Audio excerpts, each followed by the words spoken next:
ଅଁଳା ନବମୀ ଠାରୁ ଏହି 7ଗୋଟି ରାଶି ହେବେ ଅତ୍ୟନ୍ତ ଭାଗ୍ୟଶାଳୀ। ଏମାନଙ୍କର ଭାଗ୍ୟ ଏବେ ଚମକିବାକୁ ଯାଉଅଛି। ଏମାନଙ୍କ ଉପରେ ଶ୍ରୀହରି ନାରାୟଣ ଏବଂ ମା ଲକ୍ଷ୍ମୀଙ୍କର ବିଶେଷ କୃପା ରହିବାକୁ ଯାଉଅଛି। ଏବେ ଏମାନଙ୍କୁ ମିଳିବ ବଡ଼ ବଡ଼ ଖୁସିର ଖବର। ମା ଲକ୍ଷ୍ମୀ କରିବେ ଏମାନଙ୍କ ଉପରେ ଧନର ବର୍ଷା। ହାତୀ ଢାଳିବ ଏମାନଙ୍କ ଉପରେ ସୁନାର କଳସ।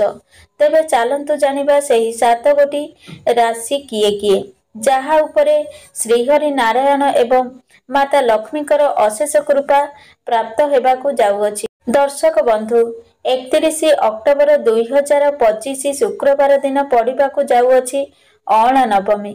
ତେଣୁ ଏହି ଅଁଳା ନବମୀରେ ଏହି 7ଗୋଟି ରାଶି ହେବେ ଅତ୍ୟନ୍ତ ଭାଗ୍ୟଶାଳୀ। ଏମାନଙ୍କର ଭାଗ୍ୟର ତାଲା ଖୋଲିବାକୁ ଯାଉଅଛି। ଏମାନେ ଯାହା ଇଚ୍ଛା କରିବେ ତାହା ପ୍ରାପ୍ତ କରିପାରିବେ।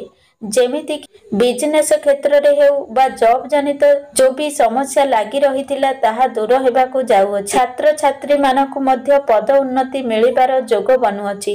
ଯାହାର ବିବାହ ହୋଇପାରୁନଥିଲା ସେହି ବ୍ୟକ୍ତିର ବିବାହର ଯୋଗ ବନୁଅଛି। ତେବେ ଆସନ୍ତୁ ଜାଣିବା ସେହି 7ଗୋଟି ଭାଗ୍ୟଶାଳୀ ରାଶିଙ୍କର ନାମ। ପ୍ରଥମ ରାଶି ହେଉଛି ମେଷ ରାଶି, ଦ୍ୱିତୀୟ ହେଉଛି କନ୍ୟା, ତୃତୀୟ ତୁଳା, ଚତୁର୍ଥ ଧନୁ, ପଞ୍ଚମ କୁମ୍ଭ, ଷଷ୍ଠ ବୃଷ ରାଶି, ସପ୍ତମ ସିଂହ ରାଶି।